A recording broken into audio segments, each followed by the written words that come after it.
Talk Today is brought to you by the Ministry of District Administration. Explore your history. Explore your land. Explore your sister islands. And Doctors Hospital. Peace of mind is important when life happens. Doctors Hospital. Always there for you. Call 949-6066. And Cineco. Keeping Cayman covered. Visit cineco.ky for your quote today. But I do have some questions. There are more questions than answers. Cayman Islands' foremost listener participation program. Talk Today. What's on your mind, Cayman? If you're ready to talk, we are ready to listen. Discussing current events and local news, community spotlights, hot topics, listener stories, cultural and historical discussions, environmental issues, fun and lighthearted topics, guest interviews. Cayman, basically anything you want to talk about, we are ready to listen. Here's your host, Charles Glidden. Coming up, we get some advice for children and adults on eye care. But first, we're going to do a little freestyling with open lines. So pick up the phone and give me a shout. Talk Today's next, right here on Radio Cayman. Stay with me. Talk Today is reminding you to avoid any statements or comments which are abusive, derogatory, malicious, or defamatory. Do not use indecent language or make any statement that is false or misleading.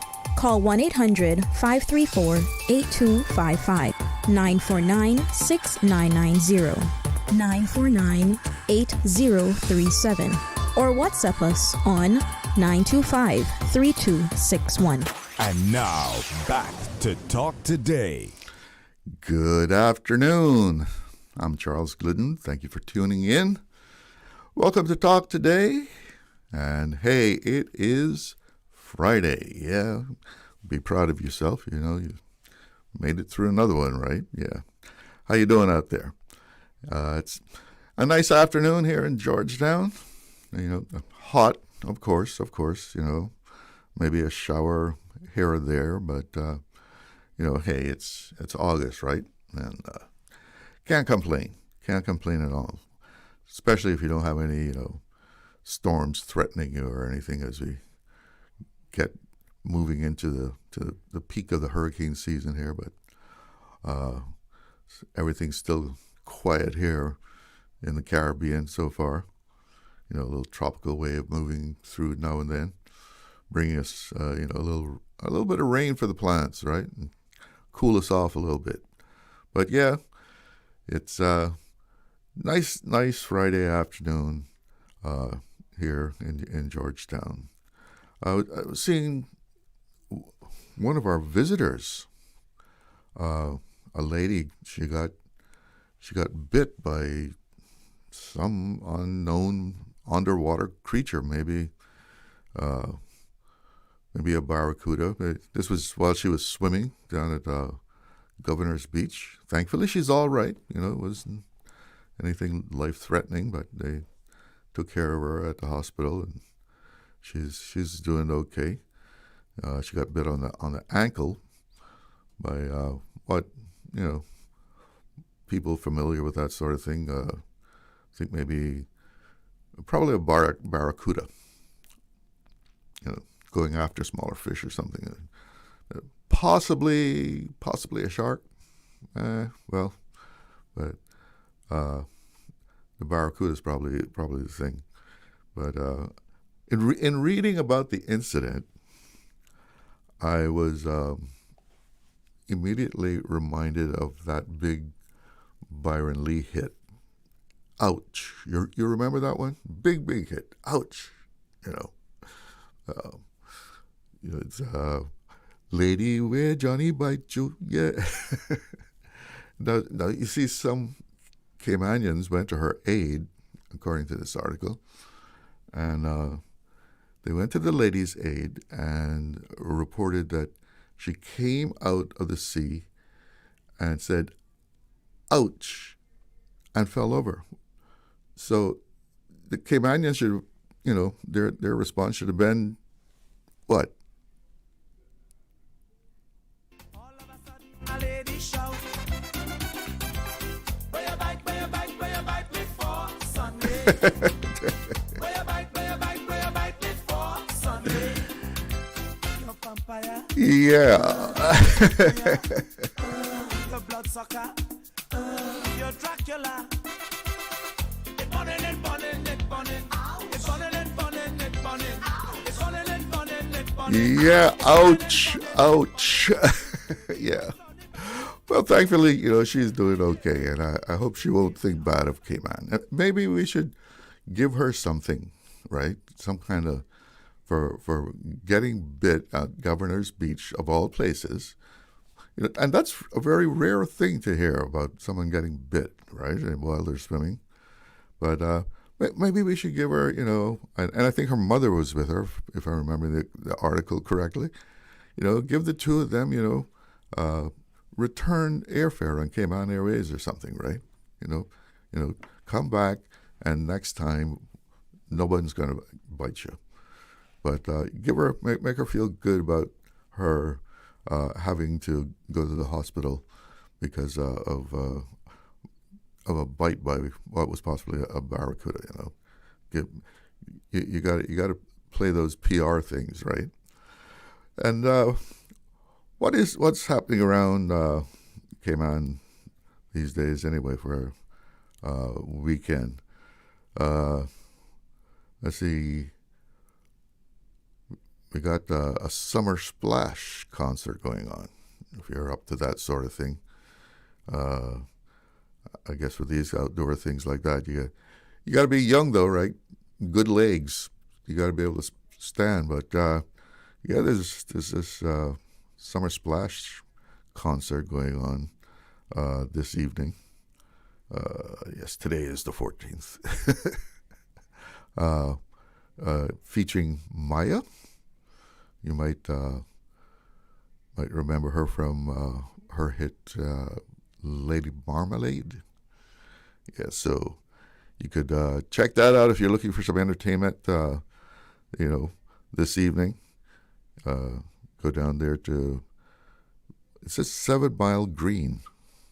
I'm not even sure where that is. That's not the same thing as the Cayman Bay Green, right? I guess people who are interested in this sort of thing would know exactly where it is. But if you're looking for something, a little bit more, not festival style, something you can get some live music, and sit down and enjoy it with, a drink or a meal. You got some musicians playing around. Grand Cayman and Cayman Brac, yeah. This evening you could enjoy Berman Scott if you're over in the Brac Reef Resort. Berman, yes. Bring us some good music there, Berman Scott. And we also have at 1GT right here in town, we got a DJ Cairo, I think it is, and we got Dan and Derek at the Westin. Gap Fillers at Jack's, James Gary at St. June, Native Touch at Moritz, and Tropical Vibes at the Wyndham and Dario Rivers at the Westin Pool. Weston's doing a lot of music there, yeah. And Daisy Lee at the Union. And Saturday you can also enjoy some live music. A Goody Stew at Crack Conk. Blake Hurlston and crew at Tuca West Bay. Dave Hennessy at the Westin. Is that really his name, or is that what he drinks? Anyway, Heat still putting out the rhythm. Miss Pipers and Dan and Derek at Abacus. Madame Nerosa at St. June. Jimmy the Boss at Rackham's with the Steel Pan and Jimmy the Boss doing 2 shifts. And Ryan Kirk at Marriott's Marriott at later on in the evening. Los Tropicanos at Peppers. Mariachi Cayman at Coco Loba. And Michael LeMay on the pan at Reef Resort, and Kareem Samuels at the West End lobby. So those are some spots if you want to go out, catch a little live music, you have a drink, have something to eat. That's what's happening around Grand Cayman. And sometimes, it's hard to catch a nice, I don't know even if you can, a full band. Sounds like Blake Hurlston has, it's Blake Hurlston and crew, right? Yeah. And a Goody Stew, too, I guess, is a band. And Heat, of course. Heat, long history here in Grand Cayman. And we're going to take a little break here, and we'll be right back. The government is inviting the public to share their views on proposed changes to tobacco and vaping laws. The proposal aims to protect our young people, strengthen vaping rules, and address concerns about disposable vapes. We want to hear from parents, educators, businesses, and the wider community. The consultation opens on the 21st of August. Log on to publicconsultation.gov.ky to help shape the future of tobacco and vaping policy in the Cayman Islands. Accidents and illnesses can strike without warning.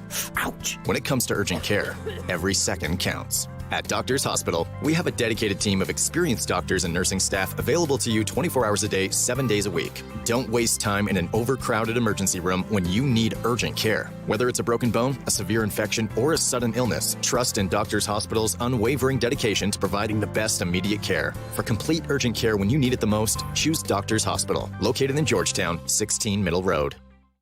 You know, as a little girl, I dreamt of traveling to faraway places and foreign lands. I tell you what though, no more dreaming. I'm going flying with Cayman Airways. How blessed are we in the Cayman Islands to have a very own national airline? Girl, you can fly to so many international destinations without the hassle of connecting flights. Make your travel dreams come true with Cayman Airways. Offering non-stop flights for non-stop adventures. For details and to book, call 949-2311, contact a travel agent, or visit CaymanAirways.com.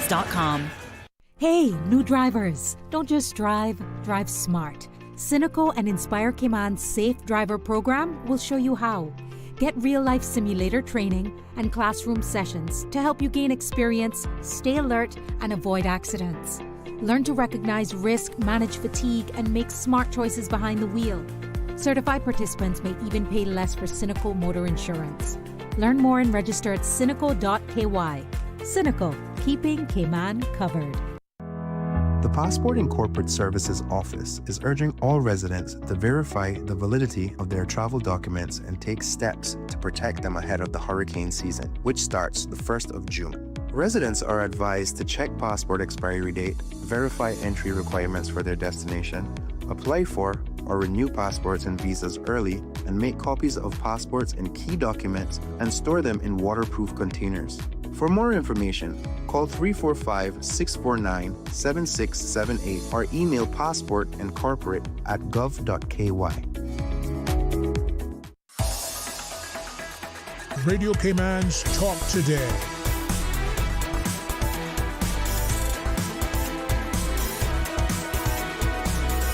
What is on your mind, Cayman? Welcome back, and another music event that you can take in on Sunday, and this is Sunday afternoon at 3. Sail La Vie, the all-white boat soiree, yes, and DJ Silver Fox going to be featured on there, and also DJ Craig and Sound Revolution, and you can catch the boat and take in a good time. Boat leaves West Bay Yacht Club, 3 p.m. sharp. So if you want to spend, the Sunday afternoon listening to some good music and having a good sail out there on the North Sound, be sure to catch that one, Sail La Vie. And boat leaves at 3 o'clock there. We have a couple of callers on the line, so let's go to the phones. Good afternoon. You are on the air. Hello. Hey, Chalo, what are you saying, man? All right. How are you? You having a good Friday? Yeah, happy Friday, man. Yeah. I never realized Cayman still had that many spots of entertainment. Yeah, I mean, some of them are restaurants with music or bars with music. I long for the days when we had those nice big bands, though. Just a good 7-piece, 8-piece band, and Yeah, all of what you need there. But I support all of them because more or less they came on and it's good for them to fill them little spots there and get $2 out of it, Yeah, sure. Yeah, because when I was out there, when we was out there, Chalo, we never gave Barefoot Man no ratings, Mm-hmm. And sometimes when I think about that, I can't understand how we didn't play country music as well. You understand? And Barefoot, he stuck to the country and he built a couple of rhythms and. He tried his hand at the Caribbean sound also. Yeah, but I think he did well. Him and Andy Martin did well. I love the country music and thing, I mean, back in the day when you were singing, and I know you sang lead for a couple of bands, right? Everything was reggae or soca, calypso. Yes, and the rock and roll. You're right. Right. God, Shadow, I'll never forget it, I never forget it, my friend. But like I said, out of all the names, I heard your name there. Like I said, all of them is okay. Most of them is Cayman, as I support them seriously. But Berman Scott, Berman used to be one of those groups that I was in. Berman used to be my organist. Mm-hmm. And Berman, he works hard at his music. And today, I really love the rhythms that he's carrying. A great dance group today, Berman Scott. Yeah. And, I had the opportunity, or I was asked to come back and do some guest work with him. But, I had to tell him the truth that I just don't have the lungs anymore. Yeah. For what I have put my lungs through with smoking and things like that. I'm just not there no more. You understand? Sad to say so, but you got to have the lungs to sing good, right? You got to push that sound out. Yeah, man. So I hated to tell him that, and he had a hard time accepting it too as well, because he would have taken me back and do some guest work, Mm-hmm. But unfortunately, it couldn't happen. So it is what it is, and God bless all of them on their journey, man, on the musical journey. God bless all of them, man. Yes, so, I see another keyboardist. Well, back in the day, he was known as a bassist, right? But Lami's still at it too, man. Hey, like I said, Chalo, God bless all of them on this journey, man, because music, I tell you, I don't know. It is the best work that I have done. Working in the Cayman Islands, music has been, no, we don't got paid for it, but it has been the best work that I have done. Chalo, getting up there and expressing your talents that God give you, mm-hmm. and winning hearts, Chalo. Making people happy? Hey, let me tell you, man. It didn't know how to work like that, Chalo. No business like show business. Yes, man. Coming from the roots of King David, my boy, there is no other better work than that. I'll talk to you later. All right. You have a good one. Yeah, you too, man. And I think we have another caller on there. Good afternoon. You're on the air. Shallow. Yes. Yeah. You read off quite an array of celebratory occasions, I guess, that Cayman can get involved in over the next couple of days. And my thought went back to, there's a lot of celebration going on worldwide today. And I think maybe Cayman should at least be aware of it, because today, actually marks the end of World War II. Mm. And it is the contribution that many Caymanians made during that conflict in Europe and in the wide Pacific, why we are able to have the kind of democratic functions that we have here. So it's good that we remember those sacrifices, because some of them sacrificed. They made the ultimate sacrifice, and that's something that I don't think that the Caymanian public is really have the recognition or even the knowledge about. So let's celebrate, but let's also give a little thought on the democracy that we're able to enjoy here. Oh, that was when August. Today's 14th. Was that when Japan announced that it intended to surrender? Right. Yeah. There were World War II had a big war theater in Europe, Mm-hmm. which ended on, I think, May the 6th, I believe, was actually when hostilities quit there.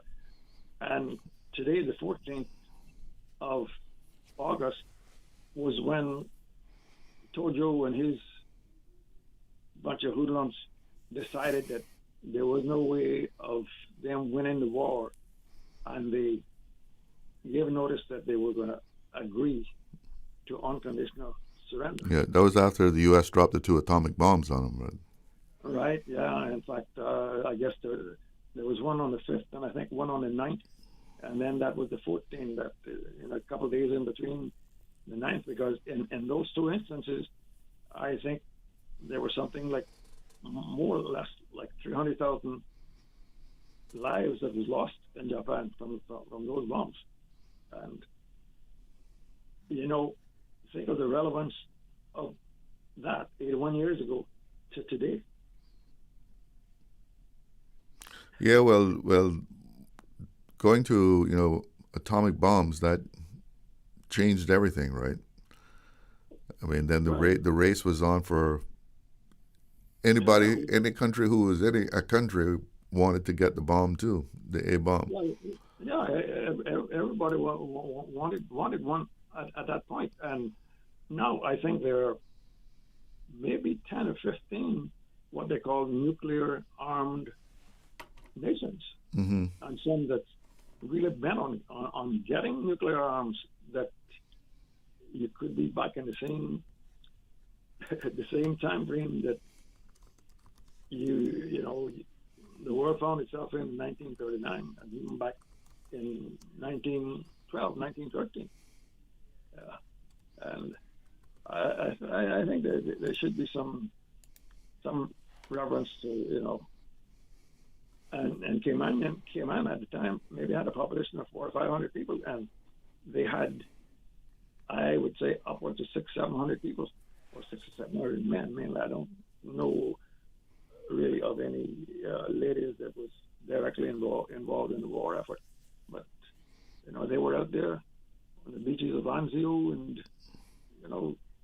and the Pacific and Okinawa, and in fact there's even a a commentary that Hugh Thompson was on Iwo Jima when that when they raised the flag there. Yeah, but I don't know if anybody ever was able to get him to talk, because he suffered from, came home and back in those days they call it shell shock. Mm-hmm. Nowadays they call it post, this war zone stress that people go through. Post-traumatic syndrome? Is that, Yeah. There's several different names that they put on it, but yeah, well, I mean, people in a war experience some horrific things that the mind is affected for for a very long time. A lot of those guys, even if they weren't what you would call this post-traumatic syndrome or shell shock, I mean, they just didn't want to talk about it. Right. Yeah. I mean, if you listen to Captain Keith, narrative of his experience in the Dunkirk evacuation, mm-hmm. It'll give you an idea of what Caymanian contribution the Caymanians made and the sacrifices that they did, and the one by the incident with Carly Ebanks. In fact, just a couple of months ago, I was talking with his son. It came into discussion. Jumping overboard in 15-foot waves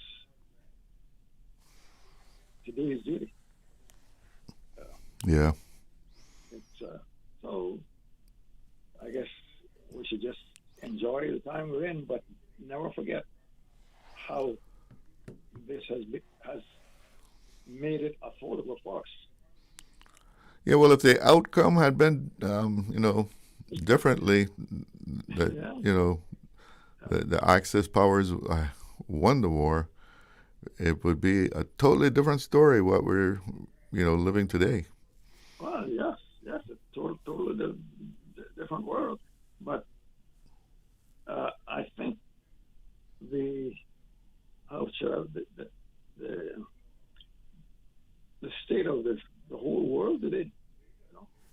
You look at it, and it is not far from where it was at back in 1939. So, and even Cayman was not isolated back in those days. Cayman was very much in the flow of things. What kind of comparisons are you thinking of when you say that it's almost back to where we were in 1939? Well, if you look at the various locations in the world where there is a significant level of war activities,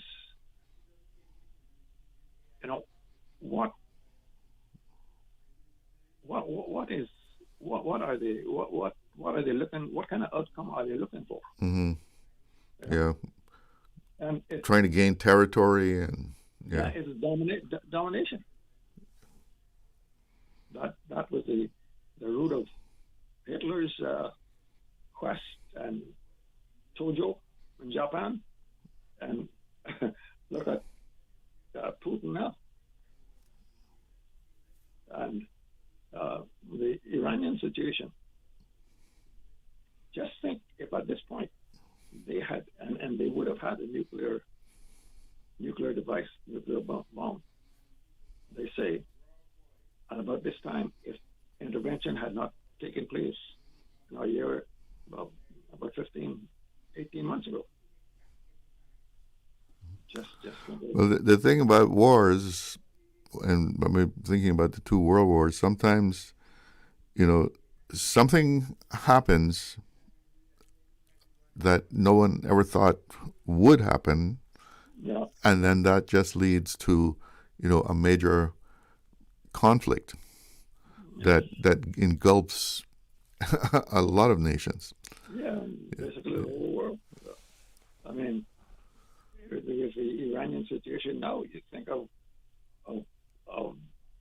all the various aspects that being affected in a global picture. And that's Well, listen, I got to take a break. But thanks for calling. Good to hear from you, Lux. okay. Take care. Be right back. Callers on the line, hang in there for me. Did you know that Doctors Hospital provides urgent care services 24 hours a day, 7 days a week? And Doctors Hospital's urgent care physicians have access to the most advanced MRI and CT imaging in the Caribbean, providing reliable diagnostics when you need it most. When you need quality urgent care for an illness or injury, Doctors Hospital is here for you 24/7. Whether it's a migraine, chest or abdominal pain, shortness of breath, broken bones, or another urgent need, Doctors Hospital at the top of Walker's Road. Urgent care right now.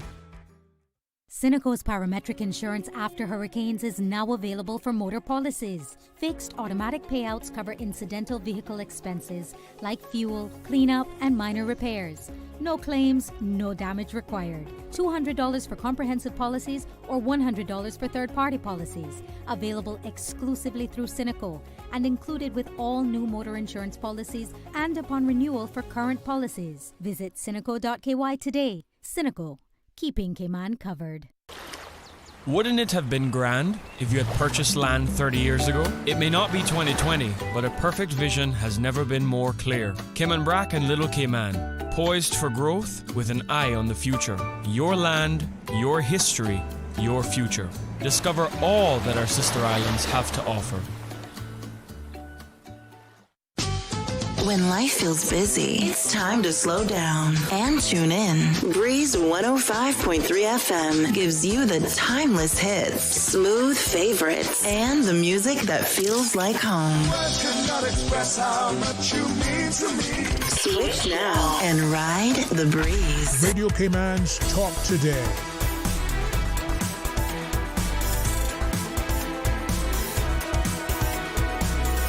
What is on your mind, Cayman? Welcome back. Let's go straight to the phone lines. Good afternoon. You're on the air with Talk Today. Good afternoon, Mr. Glidden. Happy Friday. Same to you. Thank you. That was me, the last caller yesterday evening. I could hear you, but you couldn't hear me. I don't know what happened. Maybe it was a ring. Yeah, I remember now. Yeah, we somehow got disconnected or something there. Right, yes. I had called back to make a comment on what Kathy was saying, Kathy Miller there, when she, I guess, called in. I don't know what type of what search engine or whatever was used that she used to try to find the website for the residential tenancies amendment consultation paper. But while I was listening, I utilized my desktop, my laptop, my tablet, and my cell phone, all while I had you on hold and muted, right? While I was listening to her call. And I don't know why she wasn't able to pull up the consultation site, or, you know, she said that there were people who were calling her, say that they weren't able to pull it up, but I didn't even use www or the HTTP or whatever it is. I just basically typed it into Google the way that it is on the image that the government released, so publicconsultation.gov.ky, and it popped right up to the page for me. I didn't have any problems on any of my devices at all. And I was just, to be honest and candid, in addition to being respectable, I was a bit, I'm going to use the word concerned by you know, some of what she expressed, that you know, that we there's a lot, we have a lot of consultations out there, and you know, basically we can't access them, and she don't know why, what she's concerned because people weren't able to access the website. And I think the way that she worded it is that basically implying, or basically she said something to the effect that hiding, as though implying that the government may be hiding. Well, I don't know if she was saying it was hiding it. But I think she was saying that there was a problem with people accessing it. I was going to bring it up after the news because I played around with it this morning. She did She did use the word hiding, and so I was able to access it this morning, just by doing AI search of it, just by saying Cayman government consultations, and it's actually.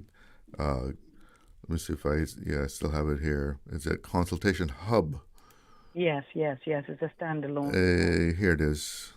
Welcome to the CIG Public Consultation Hub. So if you're trying to get to that, that's you just put CIG Public Consultation Hub, and you can see everything there. Right. It wasn't hard to me, and I shared it with people. You know, I've been promoting it from the evening that it came out, and no one has said to me that they had any problems accessing it, because like I said, you just need to just put it in the way that they have it there. You don't have to put in www or http or anything. From what I have found in my own personal experience. And so I just wanted to call back in and publicly voice that and express that. And people can just, from my experience, just type it in like that. And, like I said, me personally, my personal opinion, like other people gave their personal opinion, I don't, I was just a little bit taken aback with some of the way that some certain things was said, especially as a staff member of Radio Cayman and so publicly stated. But and I had people calling me, messaging me, a little struck by certain things too. But anyway, I just wanted to publicly state that I didn't have a problem. I don't know if anyone else that had a problem, and I've been promoting this for quite some time. I promoted the actual consultation release from last Friday when it was released, and no one has said to me that they've had a problem. But I've taken the initiative to share it to everyone on my social media, and the actual link. Once I get onto the page, I've copied the actual link itself and shared it, and people have just been able to just click on that link and go right to the page also. So, it says publicconsultation.gov.ky. Yeah, that's what I have here. Yeah, you don't. I mean, you don't even have it. And this is the beauty of technology today, that you don't have to put in www or the http, but once it pulls up, it shows you the exact, what they call like the hyperlink in the whole window there. So anyway, that was my little feedback. I wanted to. Alrighty. Before I forgot it, I'll probably call back later. All right. Okay. Thank you. Bye. Have a good afternoon. We have another caller on the line. Good afternoon. You're on the Air with Talk today. Hello, are you there? Yes, hello. Yeah, you're back. Man, it was good. It was always good to hear my schoolmate come on the radio. With a little history for us? Yeah, give us these stories, man, But he usually have a panel with him. I don't know what time. Must be November. He bring that panel on there. Mm-hmm. And talk about these things. And I hope that today he don't get mad with me. I would never get mad with him. But those wars that he's talking about, they're fought and gone. You know what I mean? We got our friend Donald Trump bogged down in Iran today. It would be very nice if I could hear Mr. Banks and his panel come on radio and give us some talk, like how U.S. could get out of Iran without sacrificing all them young boys I see him up there. They're looking for a way out, and a way out and save face at the same time. Like you said, it's bogged down, and the thing is, kind of just drifting.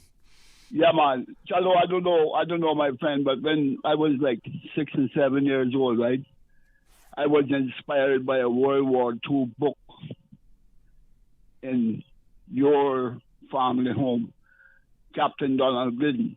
Yeah. Yard in Northwest Point. Mm-hmm. I don't know what happened to me, Chalo. I just looked at this book one day, and every time I went back, I sensed that I had to look at this book. And inspired by the uniforms, and I guess looking at it, people didn't really mean anything to me, just a youth, but it was two schoolmates, I believe, that made it into the army back then. A Smith and a Ebanks. And I think they went out to Vietnam and picked up some injuries, but then they came back home, you know? Yeah, it was a few Caymanians that, went to Vietnam. Yeah, I don't know. They were, they were all living in the States. Yeah, I don't know why I would want to become a soldier today when I look at them young Americans, shallow, and I was around what George Bush happened in Iraq. How many of them young boys and girls got killed up the brethren? You know, I don't know what happens to people, why they would. I guess somebody had to do it. Somebody had to fight a war. It's usually the young ones. Yes, because the same thing going on. The youngest and the fittest. The same thing going on with mankind now. The same thing going on with Hitler and all them margins them time there. They can't agree on that like that. The only way is to fight it out. We're still in that same position as far as I'm concerned with mankind, you know. So anyway, shallow, later, man. All right. Take care. All right, cool. Yeah, it's interesting that Loxley brought up this thing about that you have certain things happening today that reflects, history going back to the 1939 and so forth. And, I mean, Russia, trying to regain territory. And, the whole Ukraine thing, because I guess, the eastern part is very much a lot of Russian culture, and they might even speak Russian, I think. And in his mind, that is Russian territory, and he's, out to make it Russian territory, realistically, to regain it and make it Russian. Or maybe the whole of Ukraine is what he's trying to go after.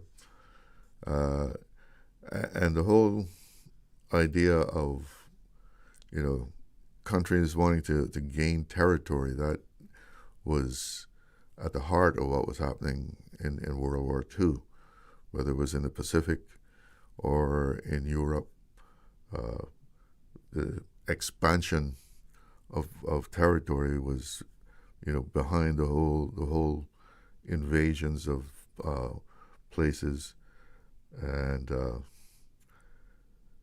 let's hope that that's not going to spread into anything bigger than what we currently see it as, and hopefully, not go any further. The people come to their senses over this. It's 1:00. Let's see what's making headlines. This is the People's Radio Station.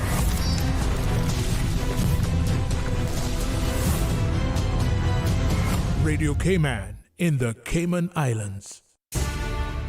From Radio Cayman's newsroom, this is Headlines. Local, regional, international news. The headline news is brought to you by Kirk Market and Health Services Authority. With your latest headlines, I'm Elizabeth Charles. The Water Authority is spotlighting its 2026 interns. First up, Isabel Samuels, who spent her summer with the Engineering Services Department. The authority says Samuels delivered a project to digitize its New Works daily reporting process using Microsoft Forms and Power Automate to improve efficiency, accuracy, and accessibility. Separately, Water Authority Cayman says their next set of disconnections will affect Cayman Brac Industrial Park, Windsor Park, Crew Road, and Central Georgetown on Monday, the 17th of August, so is advising the public to pay bills online to avoid disconnection. In international news, Switzerland's economy grew 1.5% in the second quarter, its fastest quarterly pace since 2021. That's according to a flash estimate published by the State Secretariat for Economic Affairs. Industry led the acceleration, driven by chemicals and pharmaceutical sectors. Service also expanded in other areas. In other news, the Financial Times reports that JP Morgan Chase terminated its banking relationship with prediction market platform Polymarket last year over regulatory concerns. According to the Financial Times, JP Morgan notified Polymarket in October that it needed to find a new bank. Polymarket is now working with a new lender, the identity of which could not be confirmed. Those are the latest headlines. I'm Elizabeth Charles. More news available at www.radiocayman.gov.ky. Check out our social media pages: Facebook, YouTube, X, formerly Twitter, Radio Cayman Headline News.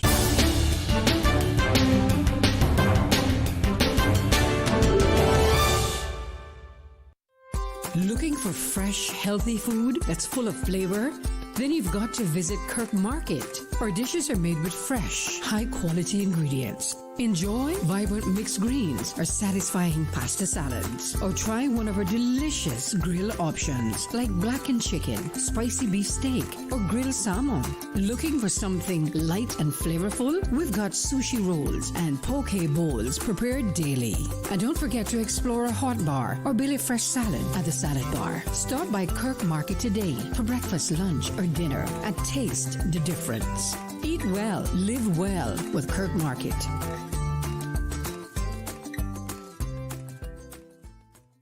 HSA's orthopedic clinic has relocated to the second floor of the Smith Road Medical Center. Our dedicated team of highly skilled orthopedic surgeons treat conditions ranging from spine to ankle injuries in adult and pediatric patients. We offer minimally invasive procedures from ligament reconstruction to hip and knee replacement. If you have experienced an injury due to sports or day-to-day activities, call 949-8600 and schedule an appointment with HSA's orthopedic clinic, now located at the Smith Road Medical Center. Radio Cayman is pleased to feature this special Sister Islands historical vignette brought to you by the Ministry of District Administration and Lands. Explore your history, explore your land, explore your Sister Islands. The first settlers to the Cayman Islands came from Jamaica in between 1661 to 1671 to Little Cayman and Cayman Brac. On the 14th of April, 1669, the Spanish privateer Riviero Pardal completed a successful raid on the village of Little Cayman. In the process of the raid, the force burnt 22 dwellings to the ground. These first settlements were abandoned after attacks by Spanish privateers, but English privateers often used the Cayman Islands as a base, and in the 18th century they became an increasingly popular hideout for pirates, even after the end of legitimate privateering in 1730. Radio Cayman is pleased to feature this special Sister Islands historical vignette brought to you by the Ministry of District Administration and Lands. Explore your history, explore your land, explore your Sister Islands. Radio Cayman's Talk Today.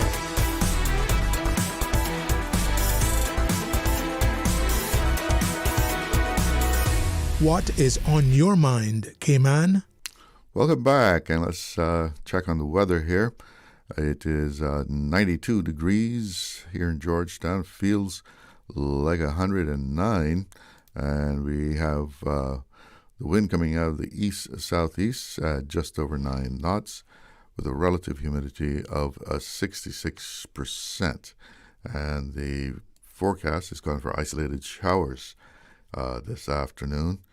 The synopsis: isolated showers with possible thunder expected across the Cayman area as a tropical wave moves through the Western Caribbean. And tonight we can expect partly cloudy skies with slight haze and a 30% chance of overnight showers with possible thunder. Temperatures in the low 80s. Winds out of the east to northeast at 10 to 15 knots. Seas will be moderate, waves running at 3 to 5 feet. And taking a look at the tides, we'll have a low tide at 4:30 this afternoon and a high tide at 10:40 tonight. Sunset is at 6:52. The outlook calls for mainly partly cloudy skies and drier conditions with mild dust, and that should persist over the weekend.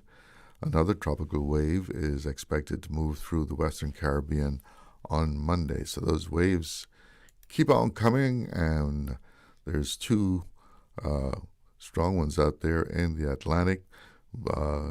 Taking a look at the National Hurricane Center website, we have disturbance 1. Well, that's got a 10% chance of cyclone formation in 7 days, and that is moving into the region of increasing upper-level winds and dry air, and the potential of development continues to decrease. Even though development is highly unlikely, strong gusty winds and areas of heavy rain are possible across portions of the Lesser Antilles tonight and on Saturday. But looks like that one is probably going to fade out. Disturbance 2, a little bit more serious here. A 40% chance of cyclone formation in 7 days. This tropical wave out there in the central tropical Atlantic, and it is it's continuing to produce disorganized showers and thunderstorms.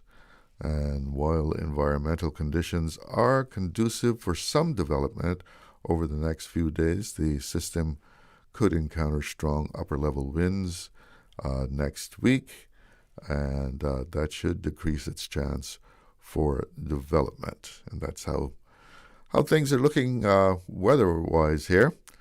And we're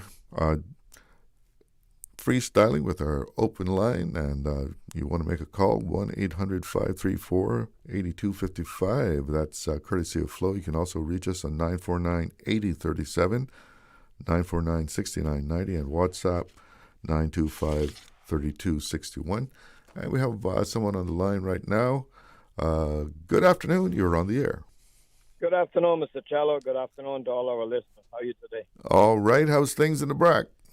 Oh, it's okay. Been working hard, just taking a lunch break now, and I wanted to speak with you. Mm-hmm. Super hot. We got 94 degrees now in Cayman Brac and clear skies. Man, we've been having some severe temperatures here almost every day, ranging from 91 to about 93, 94. Some days it was straight at 90, 91, and these last 2 or 3 days now it's been up to 94 degrees. So that's some hot days. Yes, sir, until we get a tropical wave passing by and bring some rain. So that activity, that is a tropical depression or whatever expected to be, we have to be very concerned and keep our thoughts on that one, yes, coming down through the Caribbean. Anyway, I'm on here to publicly announce my sad times with the passing of Mr. Denniston Tibbet. So yes. I remember back, seems like about 8 months ago on his last trip where we had a meeting at the Veterans and Seamen Center in Cayman Brac, and it was 10 of us sitting at the table there. Following that, him and I and Mr. John Douglas and John's wife and Miss Anthea, the secretary from the Seafarers Association, I took them on an island-wide tour. 3 hours we were out all over the island. We went and had lunch, and we went and had dinner after that, and would never ever think that that would be the last time that we associated with Mr. Denniston. And my everlasting thanks to Mr. Denniston Tibbet for appointing me as an honorary member of the Cayman Islands Seafarers Association. It's very touchy. And last night I had the lights shown on the water, had the ocean lit up. Send the light, let it shine, let it shine. Well, Raymond Scott did that last night in memory of my great friend, Mr. Denniston Tibbet. How did you make the light shine on the ocean? Yeah, make the request from the second biggest tanker in the world, the Greek second mate, turned on the lights. He beamed the searchlight on Cayman Brac. They were switched on, deck lights, all running lights, and searchlight at 10:55, 5 minutes to 11, and they kept the lights on until 12:30 after they passed Cayman Brack, and they were rotating the starboard side searchlight. It has a handle that you turn it, rotating it on Cayman Brack while the ship was passing by. And it's like only me seeing it, because that time of night, of course, everybody's in bed and maybe a few people at the bar, and most of the bars are closed at that time. So that was my tribute to Mr. Denniston and well done efforts. Hello? I said well done. Yes, sir.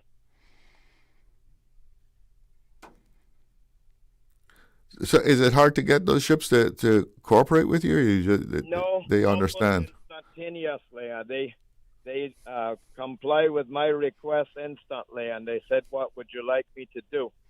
I said, "Well, to switch on all deck lights, running lights, starboard side searchlight, and beam it on Cayman Brack to honor our great president and of the Seafarers Association of the Cayman Islands." And I said, "Will do, sir."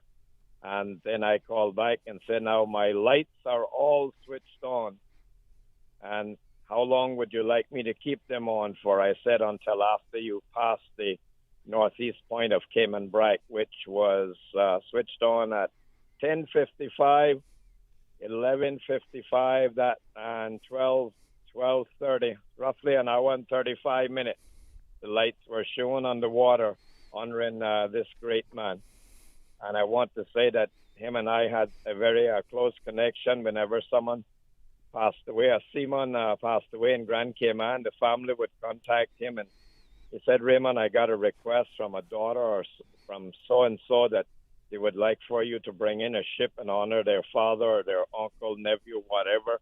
And I would always act to that and get these ships to come in. Whenever a seaman, anyone died in the Brack, I would phone him up and tell him. So we had a very close connection via telephone. All right. Well, thank you for that report, Raymond. Yes, and his funeral, I was told, will be on the 22nd of this month. Mm-hmm. Also announcing for a good friend of mine, Clint Scott in Cayman Brack, will be on the 22nd. And regret that if everything goes well, I already made arrangements to come to Mr. Denniston's funeral. I won't be able to attend Clint Scott's funeral in the Brack because both of them are happening at the same day. So. Yeah. All right. Well, you take care. Have a good weekend. Yes, thank you very much. I'm going back to my hard work this afternoon. All right. Take care. Fine. Right. Bye-bye. Yeah, just want to remind you, we talked about this a little earlier, but, yesterday we were talking about that it was hard to find these consultations that the government is wanting to hear from the public on. And we were talking about that finding the site was difficult. So if you're looking to go online and find these different consultations, the Environmental Health Bill, Tobacco Amendment Bill, Residential Tenancies Amendment Bill, and others, just look for the CIG Public Consultation Hub, and you will find everything there. You can Google that, or you can even write in the address, just publicconsultations.gov.ky, and that should get you there. And you can go read exactly what the present proposal is, and then there's an email link that you can give the government your feedback on what you think should or should not be included in that. We have another caller there, so let's go to the phones. Good afternoon, you're on the air. Good afternoon. Yes, good afternoon. Hello. Hello, how are you? I'm fine. How are you doing? I'm pretty good, thank you. Mm-hmm. Yeah. So, what all the topics are today? Oh, this and that. this and that. Yeah. This and that and nothing. This and that and nothing, right? No, we could, what you could talk about the residential tenancies bill. You could talk about the environmental health bill. Well, I didn't really got brushed up on that as yet, no more than the street talk. So I'll have to wait until I get more knowledge on it before I say anything. Are you an internet person? No, I don't like it. I don't like going on the internet. I try to stay off of that.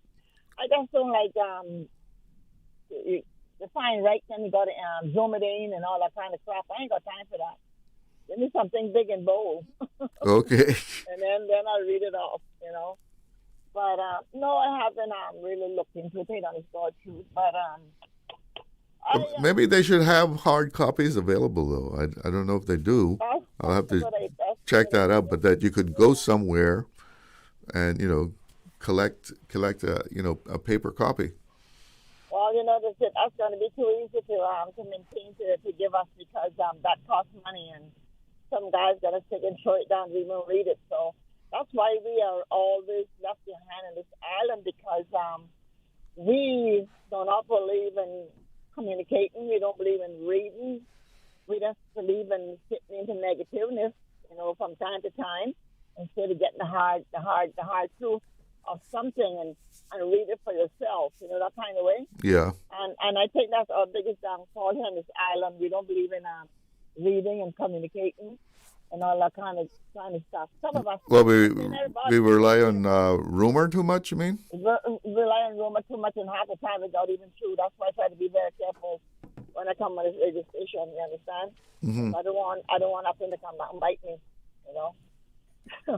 But Mr. Glidden, I want to talk a little bit about the port. Talk about what? The port and tourism. Oh, the port. Okay, go ahead.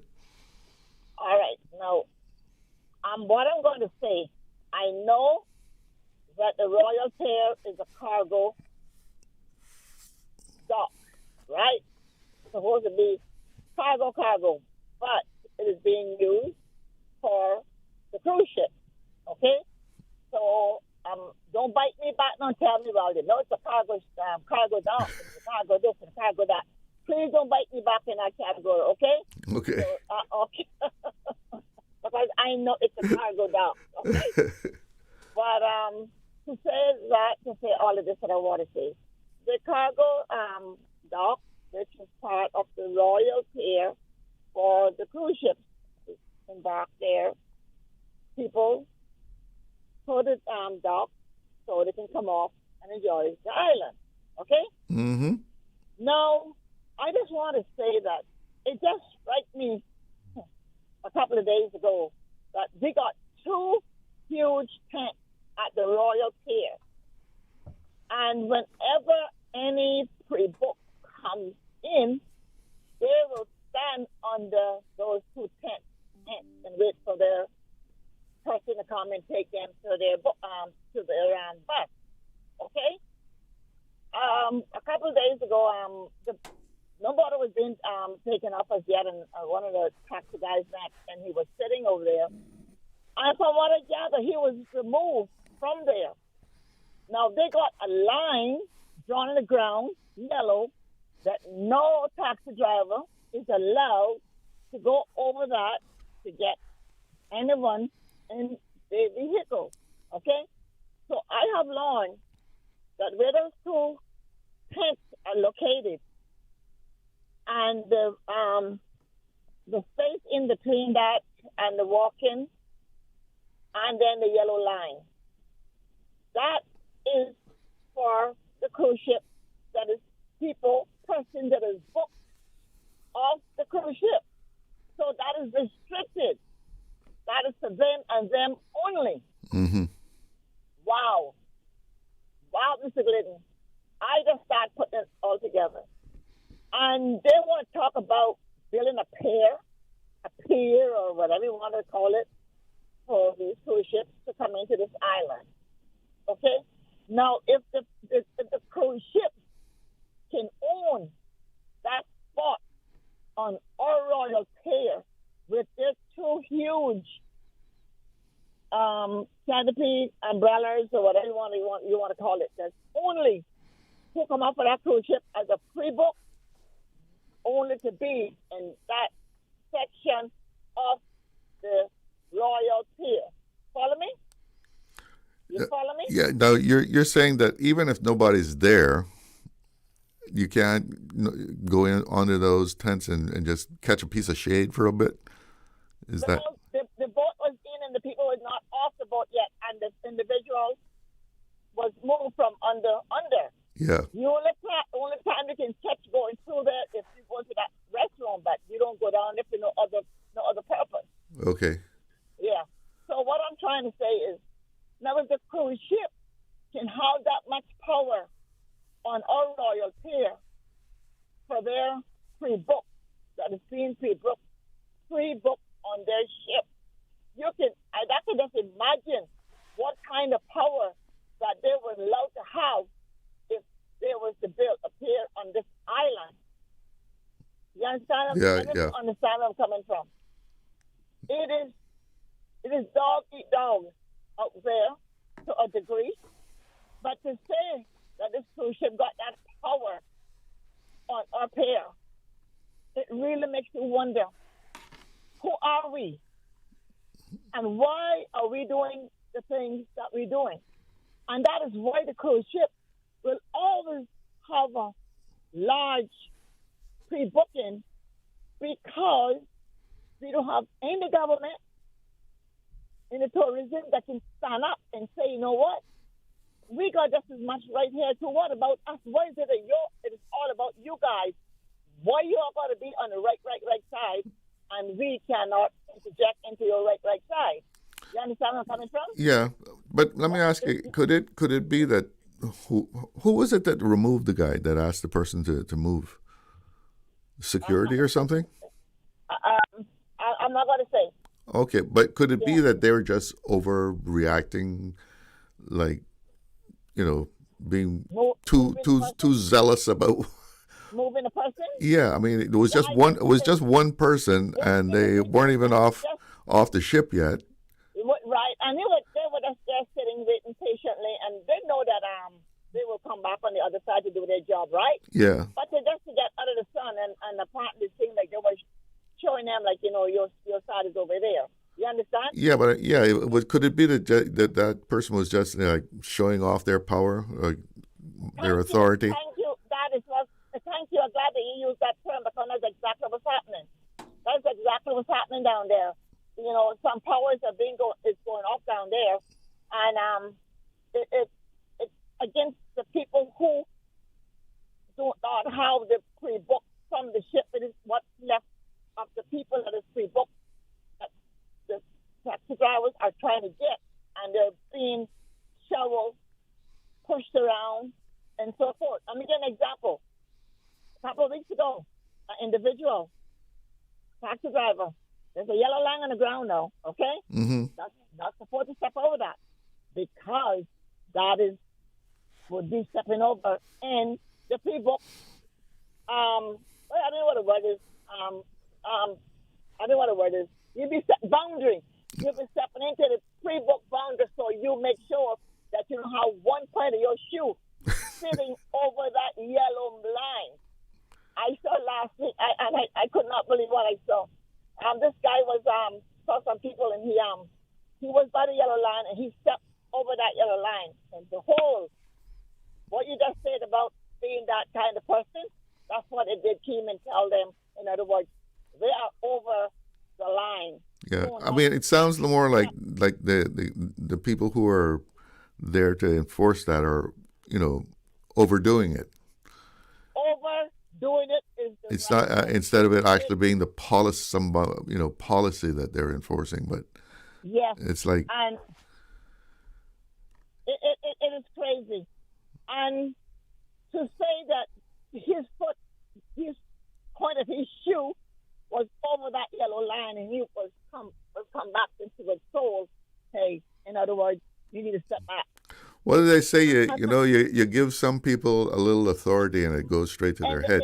And it goes straight to the head. And that's exactly what is happening down at this fair.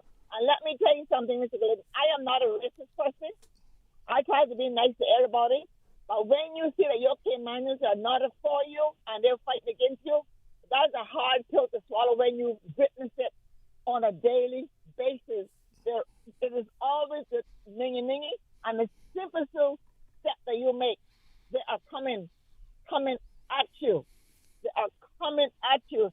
And I just wonder if you have better things to do than to just everybody trying to make $1 in this hot boiling sun.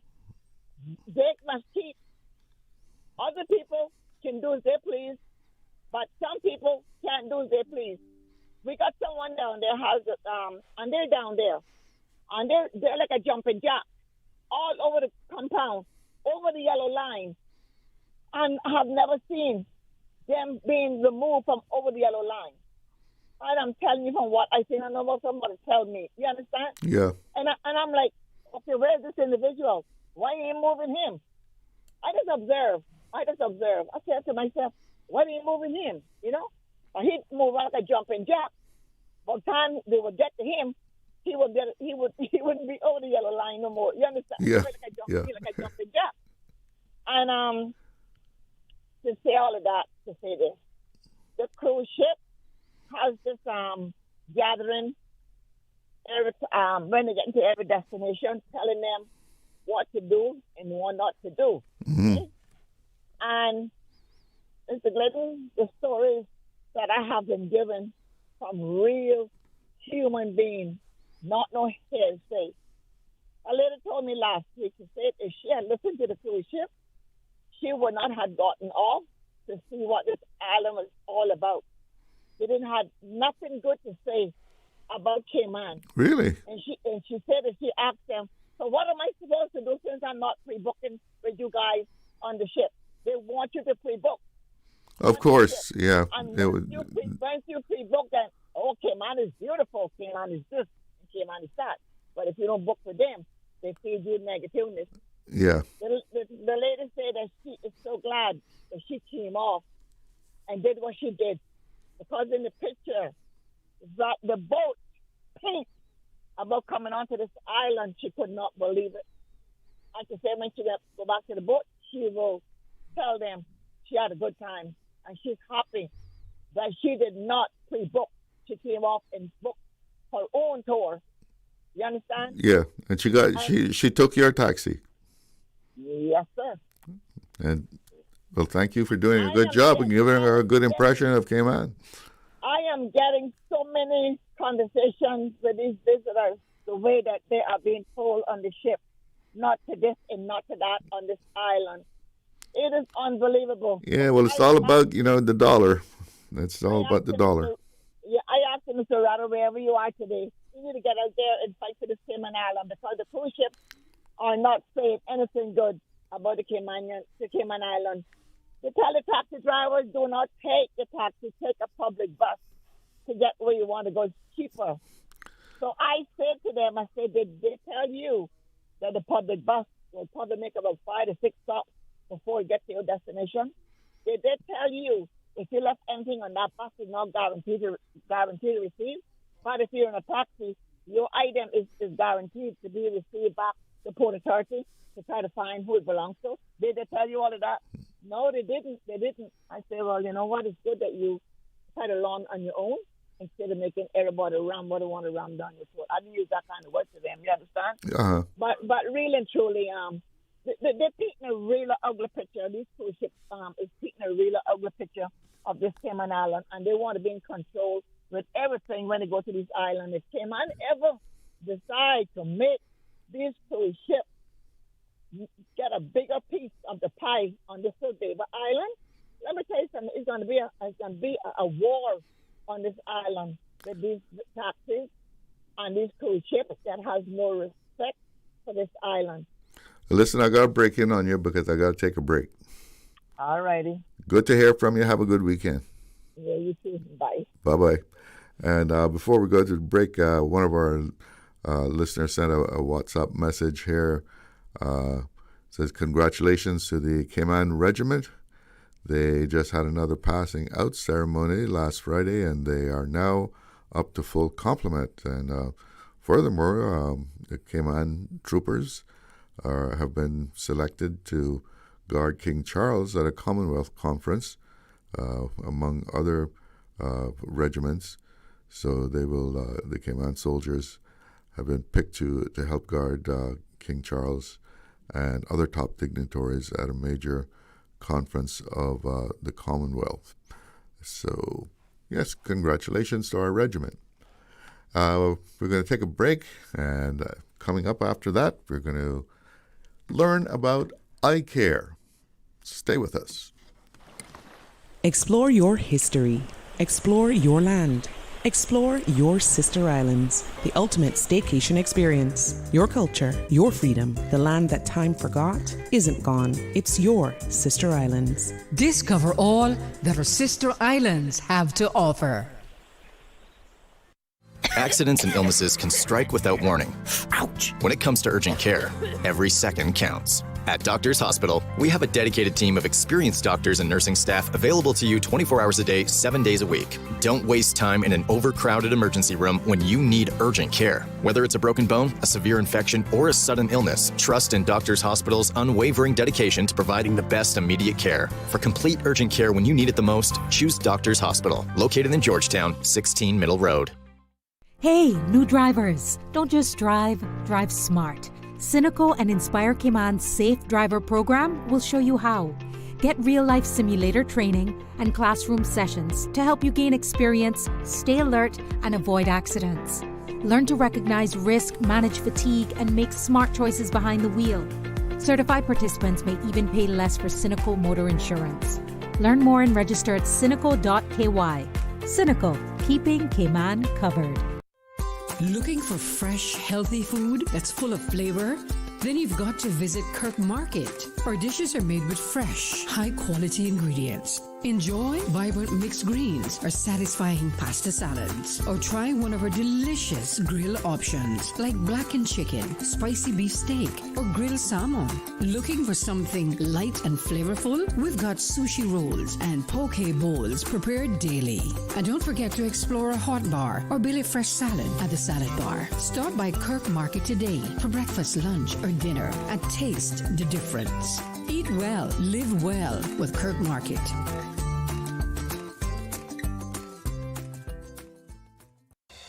Housing in the Cayman Islands affects families, renters, first-time buyers, seniors, and vulnerable residents. The Cayman Islands Public and Affordable Housing Policy and 10-year strategic plan provide a coordinated framework to improve housing access, increase supply, and guide phased implementation over time. Public presentations are being developed and will provide opportunities for the community to learn more about the policy and plan. Learn more and get the facts at gov.ky/housing plan. A message from the Ministry of Planning, Lands, Agriculture, Housing, and Infrastructure. Radio Cayman's Talk Today.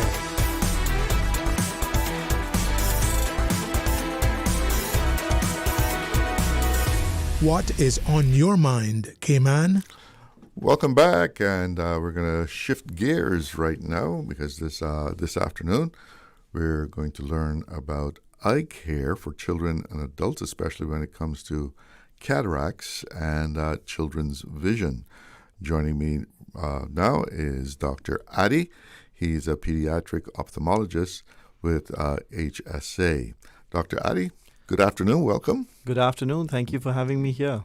Now, other than being a pediatric ophthalmologist, you also have another specialty? Yes. So I have two fellowships. One is in pediatric ophthalmology and neuro-ophthalmology and squints. The other one is in refractive cataract surgery. So I am pediatric as well as I do refractive surgery like LASIK, removal of glasses after doing cataracts, all of that as well. So you're talking to us today about cataracts and taking care of children's vision. Yeah. So what's the major message that you're bringing us? I think the major message is pretty clear that God has given us two eyes. Let's all look after them. You have now specialists at HSA who look after eye care like anywhere in the world, and it's necessary for everybody to reach out whenever they face any issues with their eyes. It could be as simple as not being able to see your book, not being able to read the number plate of the car across, or it could be as complex as having a history of retinal detachments in the family, or having glaucoma in the family, or of course that lately you've been seeing worse. So any of these indicators can be a reason for coming in. And as far as your kids are concerned, whenever you notice them holding say books or an iPad very close to their face, or going close to the TV and watching, or rubbing their eyes, that's the time you need a pediatric eye consult as well. So yeah, I mean, children aren't going to complain about sight on their own, right? They think that's just how the way it is. Exactly. So a lot of children are born with conditions which directly affect their vision. A good indicator as a parent myself would be if they hold things close to their face, or if they are sometimes mixing up numbers or letters, like sometimes they call an N and M. That means they might have some blurred vision or astigmatism. If they rub their eyes, again, another precursor that they're not seeing well. Squinting of their eyes while trying to see. Not being able to go into the sun with their eyes open. That also is an indicator. Not being able to move around in the dark. Of course, sometimes you yourself can notice that there's discharge coming out of the eye, or the eye has a white reflex, or there's some redness around the eye. These all can be danger signs that we can talk about, and of course, get them to see an eye specialist immediately. How early should parents try and observe whether their children are seeing okay? So every country has its own norm or a guideline that you should get their checkups done. The American Academy of Pediatrics generally suggests that every child should be seen by an ophthalmologist under the age of 1 year. Generally, your pediatrician is the one who refers you at that age, because you're going in for immunization, you're going for checkups. Between 1 to 5 years, that is the preschool age, is another time that you should get a checkup done. And then when you start proper school at 5 years to about 10 to 11 years, that's when a third checkup is required. And thereafter, they respond, or they get back to you for the problems beyond 12 years of age. So when you say a checkup, even if you don't see any red flags, you should just go get a check. Ideally, if that is an option, ideally it should be exercised. We have a lot of optometrists, eye clinics now available in the island, so it's a great idea to reach out to any one of them and get a regular checkup done. Yeah. So with a young child, how do you go about checking their vision? Yeah, that's why a fellowship. Yeah. So when a young child is there, they are often non-verbal, so they don't tell you exactly what's happening. So a years of experience in pediatric ophthalmology helps. You pick up on silent clues which would have otherwise been missed. There are a non-verbal assessment of vision techniques. We have special equipment which helps us figure out what quality of vision the child has depending on the age group. I won't get into details there, but we are equipped with that. We also do a dilated refraction, which is basically we put some drops, and I'm sure most of us listeners have also gone through a dilated check, where we put some drops, dilate the eye, make your vision slightly blurry temporarily. So we do that to kids as well with a stronger dilating agent, which can last to about 2 days. And with that, what we do is we try to actually figure out a refractive number, look at the back of the eye and the nerve, and that's why we are able to gather a lot more information and treat according to the need. Now, you have children out playing, and we have some bright UV light out there. Absolutely. Should we be taking precautions? Yes. So like a dad of two who are also in Cayman and playing in the beach every day, I think saying yes to UV protective glasses or eyewear is very, very important. All ages.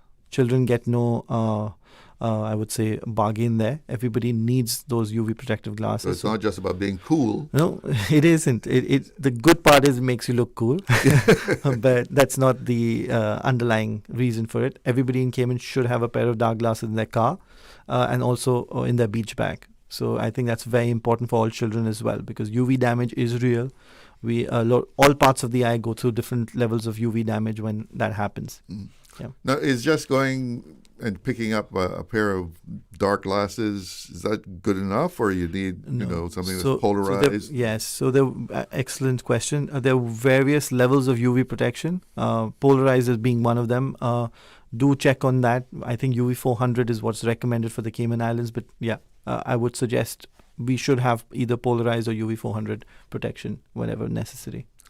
What are the consequences of not doing that, protecting your eyes? So UV affects different parts. The most common ones would be you often see a lot of people with this fleshy mass around their eyes or red eyes. That is called a pterygium or a growth. That can sometimes grow as much as over your visual axis. So makes you see unclear, and later on even be if it's very intense, can occlude your vision as well. So those extra growths are often the issues that we do not want you to have. The others are early cataracts. So cataracts happen on the island much earlier as compared to anywhere else. If the UV is very high on you, then of course you can have some retinal damages as well, and dry eyes as well. So has cataract surgery advanced a lot? Of course. So I always like to start with history. The first surgery ever done on a human actually was supposed to be a cataract surgery by a sage in India called Shushruta, who's known as the father of surgery, and this was way beyond 326 BC. So cataract goes as long as humans do, let me put it this way, or at least doctors do. And earlier what we used to do as doctors, I would say long back, was we used to take a pin and sterilize it and push the cataract to the back to the vitreous cavity just to get some light to come in, because cataract is basically the lens being opacified because of aging in often cases. Later on in World War II, another very interesting story, one of the pilots had a shrapnel injury and the lens of the shrapnel went inside the eye, and one of the doctors who saw him saw that he was seeing better with the lens inside. So that was the birth of putting lenses inside the eye. Today we've reached a stage where we are often doing cataract surgery which lasts minutes. We are doing cataract surgery which are bladeless. We are doing cataract surgery which is effectively dropless, and we are recovering within 24 to 48 hours. So we have reached a stage where I would call cataract surgery as being one of the most modern surgeries available to humans. Yeah, and we have lenses and IOLs, which of course are not perfect, but they give you near perfect vision depending on your personality and your requirements. So what are the capabilities at HSA? At HSA, I think we've everything that I've just said to you is available. Everything is available. We're doing it very frequently. We're doing refractive cataract surgery. That means most of our patients have reached the ability of seeing very well for certain focal lengths like distance or intermediate, without the requirement for glasses. We're also doing trifocal lenses, which help you read better without glasses as well, depending on what's suitable for you. We are looking into getting more refractive surgery in. As far as pediatrics is concerned, we have all the equipment. We do pediatric squints. We are geared to do pediatric cataracts. We are doing retinopathy of prematurity screening regularly for any child who's born premature, and also giving retinal treatments like lasers. We're also doing IVTs, injections for diabetics. And of course, we are also developing a dry eye unit now. Okay. All right, we got to take a little break. We'll be right back. Cineco's parametric insurance after hurricanes is now available for motor policies. Fixed automatic payouts cover incidental vehicle expenses like fuel, cleanup, and minor repairs. No claims, no damage required. $200 for comprehensive policies or $100 for third-party policies. Available exclusively through Cineco and included with all new motor insurance policies and upon renewal for current policies. Visit cineco.ky today. Cineco, keeping Cayman covered. You know, as a little girl, I dreamt of traveling to faraway places and foreign lands. I tell you what though, no more dreaming. I'm going flying with Cayman Airways. How blessed are we in the Cayman Islands to have a very own national airline? Girl, you can fly to so many international destinations without the hassle of connecting flights. Make your travel dreams come true with Cayman Airways. Offering non-stop flights for non-stop adventures. For details and to book, call 949-2311, contact a travel agent, or visit CaymanAirways.com.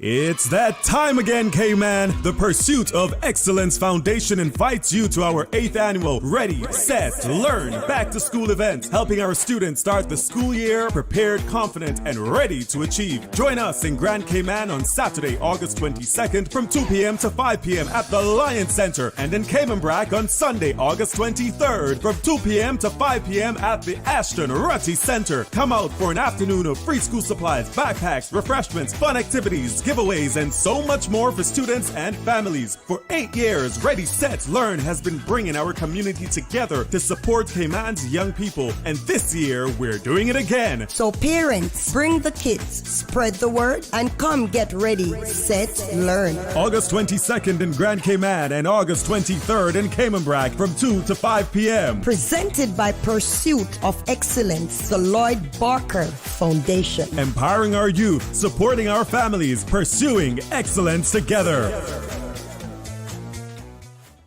Hi, this is Gary King from Totally 80s. My special guest this week is Simon Le Bon from Duran Duran.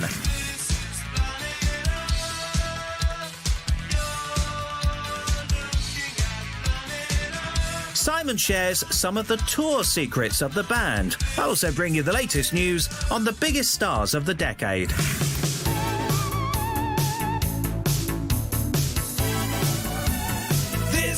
Totally 80s. Heard on Saturdays from 2 until 4 p.m. on Breeze 105.3 and 91.9. For the Health of It, heard on Wednesdays at 7 p.m. and repeated on Saturdays at 9:30 a.m. Brought to you by UHealth International, University of Miami Health System. International patients go to UHealth International for consultations with renowned physicians, advanced treatment technologies, leading-edge medical therapies, and state-of-the-art surgical procedures. Whatever your particular reason for going to UHealth International, you will receive customized medical care delivered within a compassionate, multicultural setting. The care you need when you need it. Radio Cayman's Talk Today.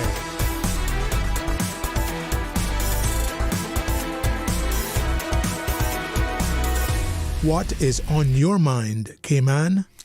Welcome back, and I'm speaking with Dr. Adi, who is a pediatric ophthalmologist with HSA.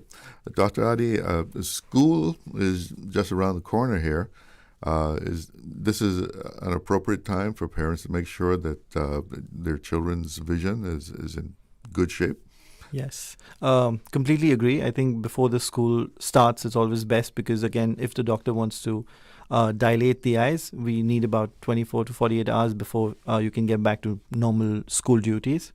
Also, this is a good time for all parents to get the children to come in. Their schedules get sometimes busier than ours. So it's a good time to actually dwell into getting their eyes checked. Whenever a child needs to get back to school, what we need to basically cross from the board is the vision is accurate.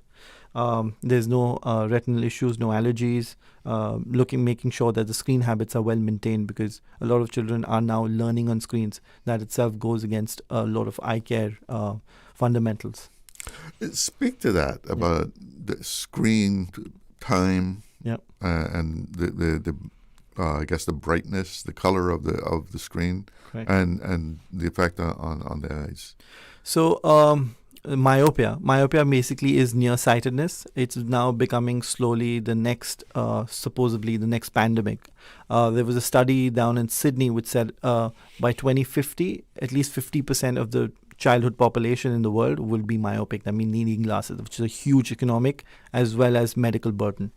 Yeah. So so what basically is happening is, if you notice in the past, most of the doctors, they wear prescription glasses, whereas most of your athletes, they don't. So in simple terms, when you're a child and you're spending your time outdoors playing in the sun, the chances of having prescription glasses are much lesser. Interesting. As compared to somebody who sits and reads a book.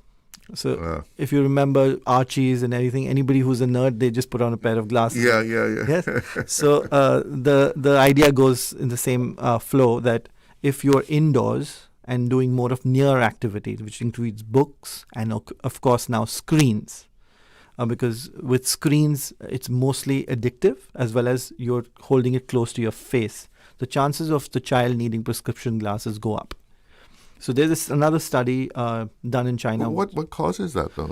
So they say that a lot of contracture of the muscles which hold your lens, that causes an inoculate lengthening of the eyeball. So in short, the eyeball of somebody who wears glasses, especially for nearsighted glasses, that is especially for distance, is much longer as compared to an eyeball for a person who doesn't need glasses. Okay. So the longer they get, by physics, the focal point of light falls more in front. So you need a prescription glass to push that focal point. So just like when you're focusing a camera. It's pretty much as straight as focusing a camera. That's why the eye is often called a camera. Yeah. So what tends to happen is the more you're indoors, the more you're reading, especially in low light or don't have sunlight, because sunlight is equivalent to ambient light. There's an extreme, which is when it becomes very bright, which is generally the noon time. But rest of the early morning sun is called the ambient light. That effectively increases the level of a hormone called dopamine, which makes the eye feel that I'm happy being as long as I am. That happiness keeps it intact, in simple words.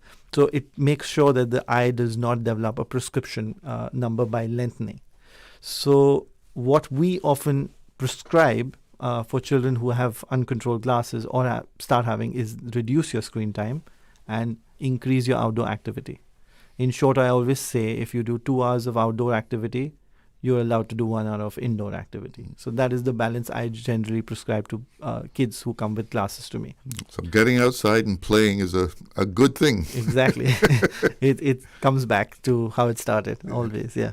Now, I know there's some people who might believe that once you start wearing glasses, that you're going to become more and more dependent on them, that your eyesight's going to actually get worse. Is that a myth? Or? It's equivalent to buying that perfect pair of shoes. Once you start wearing them, you want to wear them for all your runs. But that's a good thing. So if you get dependent on something that is making your quality of life and quality of vision better, that means you've stepped in the right direction. So I always say that dependency is directly proportional to need in this case. So if you're wearing the right glasses, even a child, the first time you put on the correct pair of glasses for a child who hasn't seen well, that child, the parents come back to us and say, the child never removes these glasses. He or she prefers to wear them all the time. That itself shows that the eyes require this and they made a good relationship with each other. So that itself is important. Yeah. So they're just instinctively it's the correct, wearing them. Yeah. It's like finding the right shoe for Cinderella. So now, getting back to cataracts, are cataracts something that you're going to get if you live long enough, or can it be avoided altogether? Cataract is like graying hair. If you can avoid gray hair, you can avoid cataract. In short, you can't either. We are made to have changes which are age-related. Some people age faster, some people age later, but everybody ages. So I always say this, that cataract is bound to happen. It just depends on your requirements. Some people complain about screens at 45 years of age. Some people complain about not being able to see screens and books at 65. Both may have the same amount of cataract, but the complaint may happen later because the demand may arise later. In today's world, a 65-year-old or an 85-year-old has almost the same requirements. They all go on their phone, they're all on WhatsApp, they're all checking out their TikTok and Instagram. So their demands are more, so they often complain more about their vision.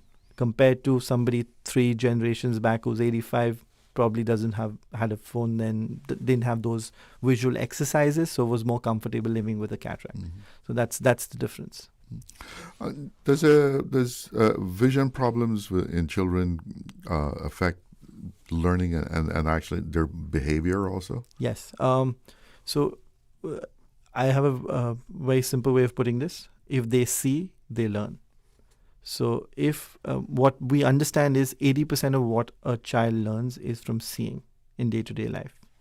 And if a child sees well, the child will learn much better. So when we talk about not being able to perform well in school, not be able to play sports properly, sometimes a pair of glasses or the correct prescription or the correct drops does the job for the child. So it's as simple as that. If I was the best cricketer in school, but I couldn't see that ball coming close to me and hitting it on time, I may not perform as well. So if they're not picking up on what's subtle things, up on the board and yes. stuff, they could be misbehaving or exactly. like, I can't see it, so I want to talk to this guy over here. Might as well, yeah. Or if I can't see the blackboard very well, so I'll come home and sit on the iPad instead because near sight is still great. So a lot of these little things, yes, they make a lot of difference if you get the right correction. Is there a relationship between your department and teachers in the yes. school as far as public health wise? I think the first, often pointed out to me, the first person who notices a child not seeing well is the teacher. Yeah, that was my case. Correct. Yeah, it's pretty true. Or the school nurse, or a regular school screening, which has been often done on the island as well by different eye care institutes. So when they pick it up, that's itself is a sign that we need to dwell more and find out more what's happening, and that's when you meet one of us and we find out exactly what the cause is and treat. When do cataracts become a problem that you have to go in and do surgery? See, cataracts are never an emergency. It's all 99% it's an elective procedure. Mm-hmm. So often the patient is deciding on the date and duration of the cataract surgery. For example, if I have a patient who walks in and says, doc, I can't see very well, it's blurred, and I have a look at them and I find out that they have a cataract, say moderate cataract, I often tell them that is the cause, and now they can decide when they want to get it done, whether it's within 6 months, within a year, within 2 years, or even earlier. So based on their schedule, comfort, it can be elected to be operated on.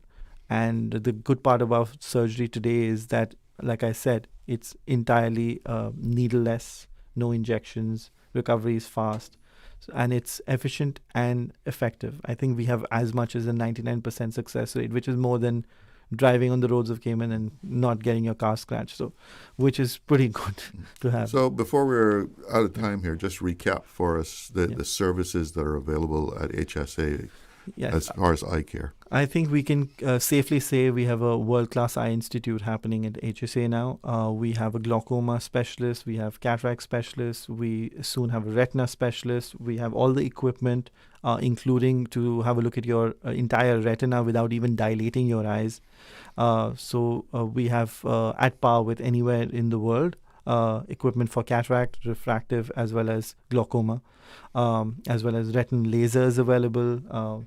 And we're, I think, doing a lot of good quality work, and our patients seem to appreciate our existence. So if you haven't been to us, I think it's the right time to make the move. All right, Dr. Adi, thank you so much for coming in and bringing us up to date on the services at HSA as far as eye care. Thank you so much for having me. Have a good afternoon, good weekend. Yeah. It's 2 o'clock. Let's check in with the newsroom. If they are talking about us, living in your head rent-free all this time, we must be relevant. Radio Cayman since 1976. From Radio Cayman's newsroom, this is Headlines. The Headline News is brought to you by Kirk Market. With your latest headlines, I'm Elizabeth Charles. PwC Cayman Islands has promoted Alan Cubis to manager on its assurance team. In a social media post, the firm said Cubis came on board as a scholarship recipient in 2021 and moved through what it described as a series of milestones, from joining as a graduate to completing his certified public accountant qualification. The firm said his story has been defined by hard work and consistent progress and invited the public to join in congratulating him. In international news, France's top court has blocked a bill that would have banned social media access for children under 15. That's according to Reuters. The Constitutional Council ruled today that the bill disproportionately infringed on freedom of expression and failed to provide legal safeguards needed to protect privacy. President Emmanuel Macron has asked his government to rewrite it. In other news, fast fashion group Shein has lost a UK copyright lawsuit against arch-rival Temu. According to the Financial Times, in a judgment handed down at London's High Court, Mrs. Justice Bacon rejected Shein's claim that Temu perpetrated, quote, industrial scale, end quote, copyright violations by allowing merchants to use photographs lifted from Shein's website. Those are the latest headlines. I'm Elizabeth Charles. www.radiocayman.gov.ky. Check out our social media pages: Facebook, YouTube, X, formerly Twitter, Radio Cayman Headline News.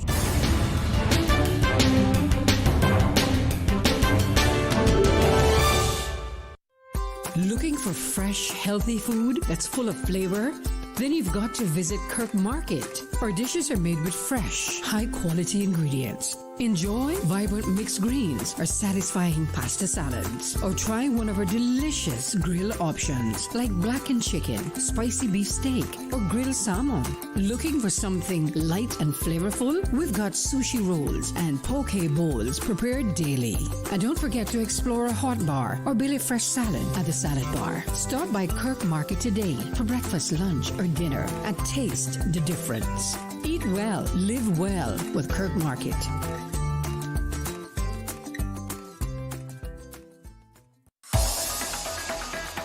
Radio Cayman's Talk Today.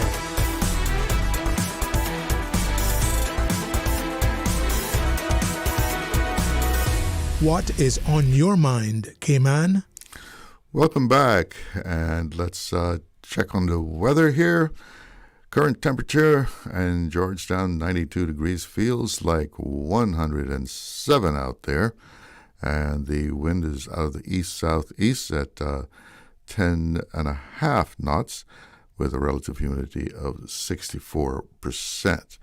The synopsis is saying isolated showers with possible thunder expected across the Cayman area as a tropical wave moves through the Western Caribbean.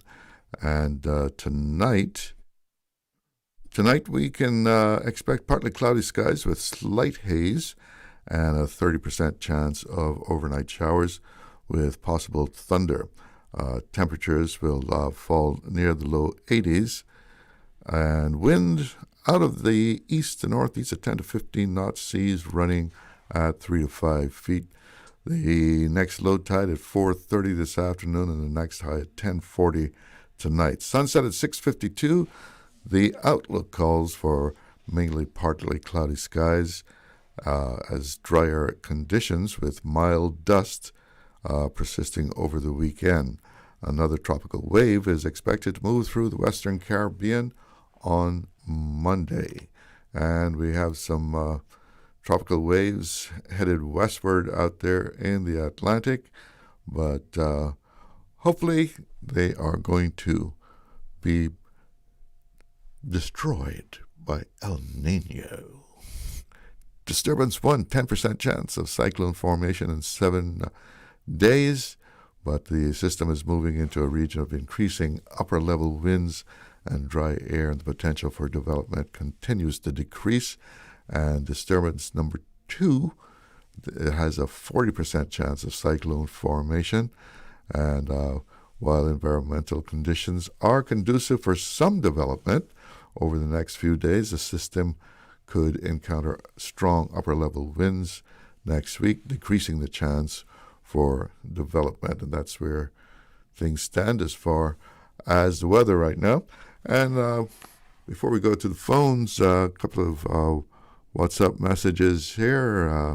One of our frequent listeners says that the report from Raymond regarding the ship lights in honor of Mr. Tibbetts was very touching. Yes, indeed, and good way of honoring him. And this is what we have here. Good afternoon, Mr. Glidden. I'd like to thank Ms. Bryan for clarifying the statement that was previously made. Ms. Bryan is very knowledgeable and has shared very much information and has made and contributes in sharing very valid topics. That's very valuable to Caymanians and others. Thank you. Well, let's go to the phones. We have a caller on the line there. Good afternoon. You are on the air with Talk Today. Yes, Chalo. So I have to call back again, because some things really interest me. You know what I mean? Mm-hmm. So what struck your interest? Yeah, to hear the doctor talk about world class, yes. So I really can't agree with that. What, at HSA? Yeah, I tell you though, how nice it would be. And I believe it's still enough space left on that compound there to get a nice, at least five rooms in a dental clinic going one time. 5 dentists working one time. Now he was talking about the vision care. Have you had experience with that? Well, I don't really have a good thing to say about the eye clinic at HLC. It was a time that I tried to deal with them by doctor, recommended by doctor. And they never called me back. Was that recently? I think that was somewhere 2023 or somewhere around there. Mm-hmm. That they were supposed to call me back, and they never called me back, Charles. And I just took my business up to Dr. Foley. Well, I mean, that was 3 years ago. Things, could very well have improved greatly over the 3 years. Well, what I know is not improved is the size of that 2-bedroom house they have there, because that's all that is. Oh, for the eye clinic, you mean? Yeah, you got staff in each other's way, and then you got the public inside there, everything jam up and things like that. I don't know how they get some of the work done there, tell you the truth. You understand? Mm-hmm. Cayman needs it. We need it, Chalo. We need it. Call it world class. Well, so I guess what you're saying is, while they have the services available, they need a proper facility to carry that out. Space. Okay. Space, and I believe it's enough land there to put all 2 of those buildings down there. Mm-hmm. The dental clinic and the eye clinic. Okay. Again, I hope to live to see it all happen. You understand? I hear you. But when you're talking about world class, you got to be sure what you're saying, man. Hey, well, perhaps the services that are provided are world class. Maybe the building isn't, but maybe the services are. Well, you see right now, Dr. Foley up there. I don't understand how they get any work done there neither, because it's small. For the amount of people that they got, right? Because I fully believe that it's them that really carrying this way with I work and things like that. Dr. Foley. I think he has the most customers right now. Trust me. Oh yeah, I mean, well, he's well established in Cayman, right? Yeah. Well established. Yeah. Anyway, okay.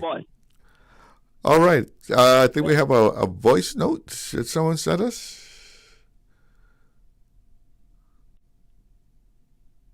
Hey, good afternoon. This is Miss Christine here. And as a Caymanian, my hobby is cruising. It's when you cruise, you get a different story. Sometimes I'm the only Caymanian on the ship when I meet the captain. Royal Caribbean is my favorite cruise ship, which I think they don't hardly come here now. Those smaller ships are quite different. But the captain himself prays usually praise the Cayman Islands. When the people on the ship realize that I am from the Cayman Islands, oh my God, I mean, they big up Cayman Islands. They're always saying it's one of the best islands in the Caribbean. But what I gather is that our tourism department is not doing enough for cruise ships. For cruising, they're only studying on the overseas, on the tourists who come on, I guess, on planes, which is wrong. We need to promote the cruise tourism more. You can talk what you want to talk, but you have to actually go on the cruise ship,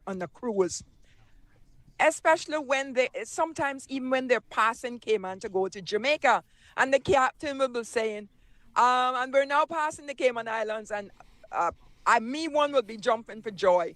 Of course, they're coming back to Cayman Islands after they leave Jamaica. Sometimes it varies on the various cruises. Now, I've been saying this a long time. Cruise tourism for the Cayman Islands is not being promoted. They themselves is killing the cruise. But what we really need, and most tourists, while I was on the ship, if you could have a pair, we would spend more time. Cayman is so beautiful. The beaches, this, that. I mean, come on now. One day I will come on with you and we'll talk about cruising. Okay? Bye.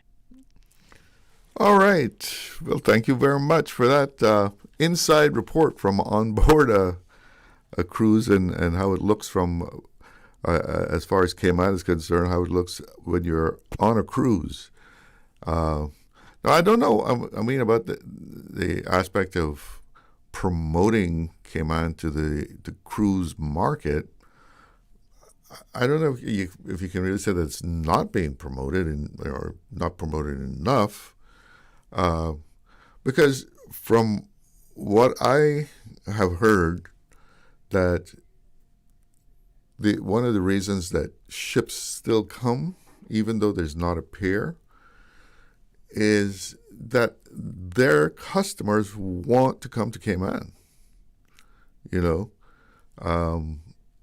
They would probably bypass us or find an excuse to not come, but they are out to please their customers, and the customers want Cayman on the itinerary.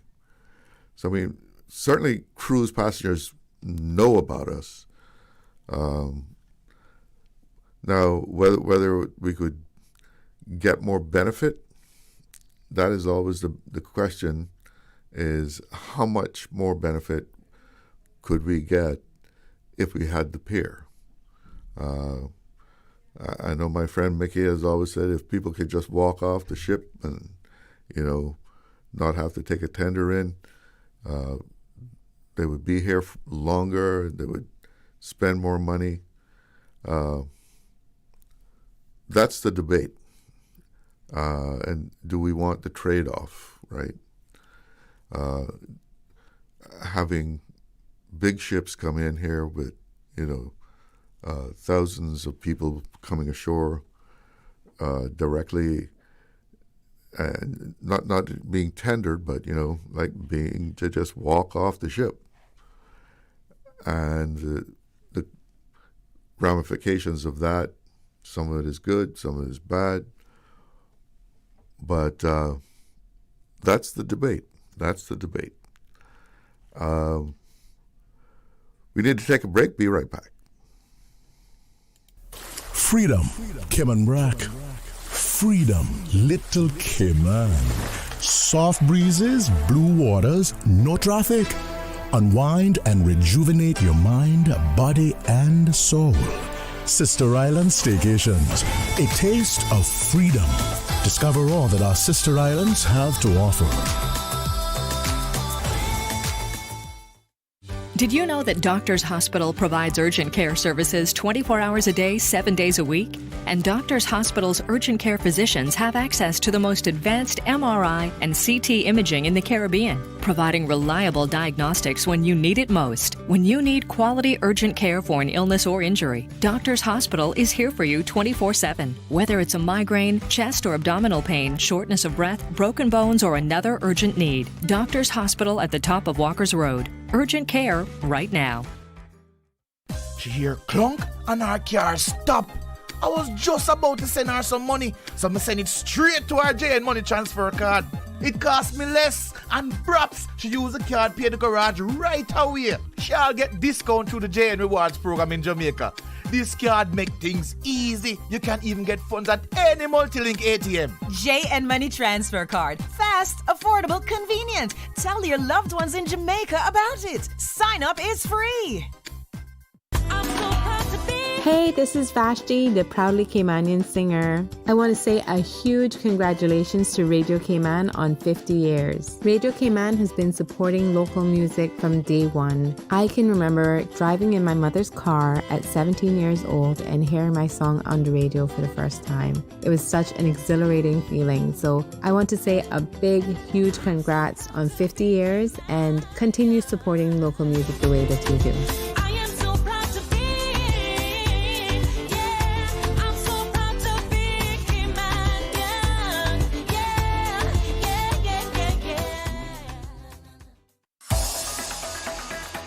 Radio Cayman's Talk Today.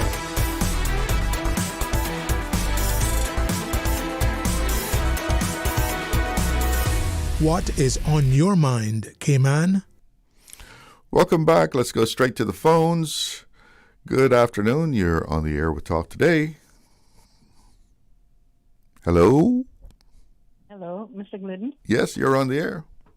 I didn't realize I was the waiting caller. You didn't say anything, but I wanted to chime in. I agree with Miss Christine. I think a lot of people know who she is. I have met a large number of people when I was living in the States and even here, and people have always said, let's just say the people that have been here on a cruise have said a cruise was where their initial interest started with the island. This, in addition to the cruise lines promoting the destination, Mm-hmm. but yeah, that's a stat that is pretty much established. Visitors. Yes, they return to stay over visitors after experiencing the island on a cruise.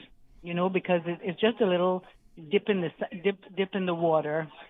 Feast your eyes sort of thing when you come on a cruise. A little teaser.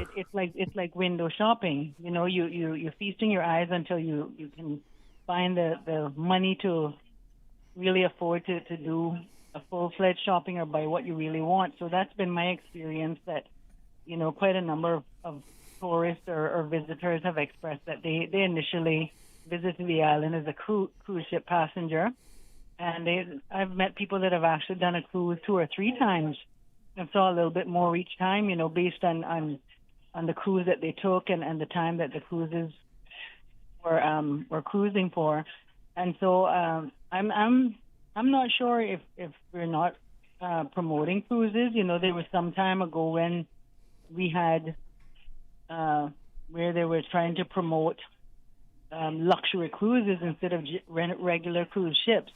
And I don't know how feasible that might have been, but we should continue to promote cruises. I know the discussion, as you probably know too, has been for many years that cruise ship passengers really don't do much spending when they come on cruises. Mm-hmm. But again, you have to weigh the pros and cons, because is it and I'm not saying that there's no promotion of cruises. That's not what I'm saying, but it could be more beneficial to promote more cruises with the understanding that, even though we might not make as much money, or the merchants might not make as much money from cruise ship passengers, but it is a good way for people to experience the island, on a short-term basis, and trigger their interest in coming back as stay-over visitors.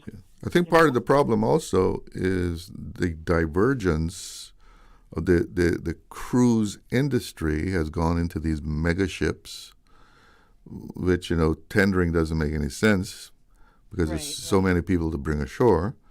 Oh, and yes, our choice yeah. of saying we don't want to build a pier. That's right, I forgot. So we got two entities, going in two different directions here, whereas before, tendering was, done all over the Caribbean, right? But now they want a pier to dock at, and they still have some smaller ships that can handle the tendering, can do the job, but things change. I don't want to. Yeah, I don't want to bring up the tendering subject on my part at this time, because that's a whole other conversation in and of itself. The people spoke. Someone said to me when there was a discussion last election that they remember when Mr. Berkeley Bush was trying to build the dock. Mm-hmm. And so many people were against it, but look at where we are today. We hadn't had that dock and where it is and so forth. So that's my point of view on that, whatever people decide, whatever the governments decide. I think, it'll be what it is. There's more professional people that is informed.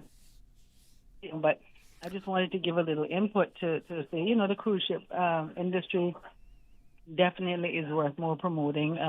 Not saying, like I said, not saying that it's not being promoted, but just to remind our listeners that, there is a benefit to cruise ship visitors. You know what I'm saying? Oh, yeah. That doesn't necessarily mean everyone is going to return to us as stay over visitors, but it is a good way for them to experience the island and say, okay, I'd like to come back and rent a car and stay over a couple of days and just experience it on my own rather than having to rush to get back to a cruise ship and continue on our destination. But maybe with that, if you want to bring up the peer discussion, that's up to you. I'm not going to get in trouble for that. Too many people bombard me about that. But I don't have an opinion here either way, so I'll leave you at that. All right. You have a good weekend. All righty. Thank you. You too. We got another caller on the line here. Good afternoon. You're on the air. Good afternoon to you. There's my man. Yes, Mickey, how you doing? Like Raymond, I was very saddened to learn the passing of my very close dear friend, Denniston. Yes. They have been friends now. And close family, Denniston, Court, blessed memory, brother. Way over 50 years, way over. Yes, it's very, very sad. Anyhow, with the cruise ship thing, it's essential that people understand the ships that are coming here are large ships. Most of them are 1,000-footers or very close to it. Most of them are 1,000-footers, which are very large. Anyone can see that by looking at them from a far distance. They totally overshadow all the buildings in town. There are some big buildings there and so forth. They totally make them look minuscule. What people have to understand is that the passengers numbers that they hear are the manifested quantities. That's how many are on the ship. It's not the people who have disembarked. Mm-hmm. That's much, much less. Much less. Any of the tour buses, businesses and the tours and the time can tell you this. But I'm surprised that more are not saying it, but it's much, much less that come off the ships. Over the last 20 years, speaking to people, they have definitely said that so-and-so would have come off if they had a pier. That is one of the things, the more comfortable. But on many of the islands, I've had piers for many, many, many years. Many years. Handling cruise vessels.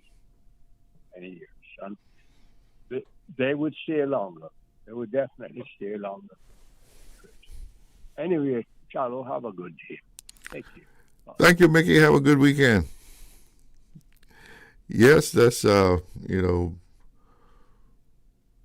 the people make a choice you may put something out to referendum, then you definitely have to go the way that the people have directed. If politically, right? It wasn't a binding referendum, so I guess technically speaking, you don't have to go the way that the referendum went. But that's the difference between. It was mentioned that Mr. Berkeley Bush said we need to build this dock, and there was major opposition to it, but he built the dock. Thankfully, he built the dock, right? And sometimes, that's shows leadership, that you're willing to go against the grain. You're willing to go against the popular opinion, because as a leader, you are sitting in a position that you can see things that maybe other people can't. You have certain facts and figures that you see down the line, and one of the requirements of being a good leader is to have vision into the future. You see things coming years down the line that most people don't see, and you know that you have to prepare the country for it. Even if the popular opinion is contrary to what you see needing to be done. And a real leader is willing to go against the popular opinion and do what they see must be done in order to take care of the needs of the country. Not of today, not of tomorrow or next week or even maybe next year, but 5 years, 10 years down the line, you have been able to see that this is going to be needed and we need to do it now. You can't wait until 5 years, 10 years later, because you're going to still be behind, And how many things do we have in Cayman that should have been taken care of years ago so that we are prepared to take care of those things years into the future? I mean, I guess you don't have to look very far, right? The landfill, Mount Trashmore. How many times has that can been kicked down the road, as they would say? Government comes up with this plan, then it's too much money. Government comes up with this plan, then it's not feasible. But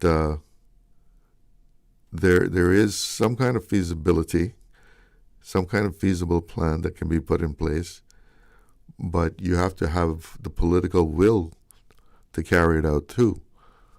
And sometimes it's not what is the popular opinion, but you have to be willing to go against that grain and do what must be done.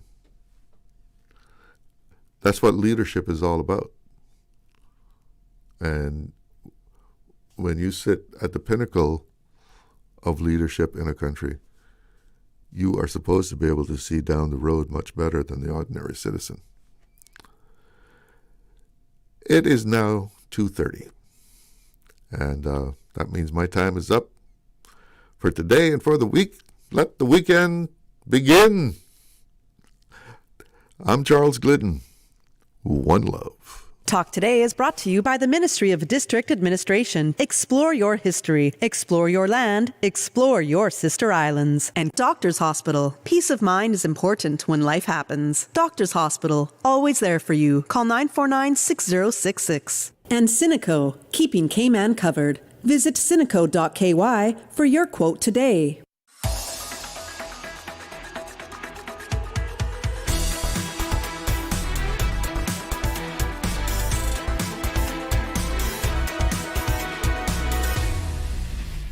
For over 50 years, Radio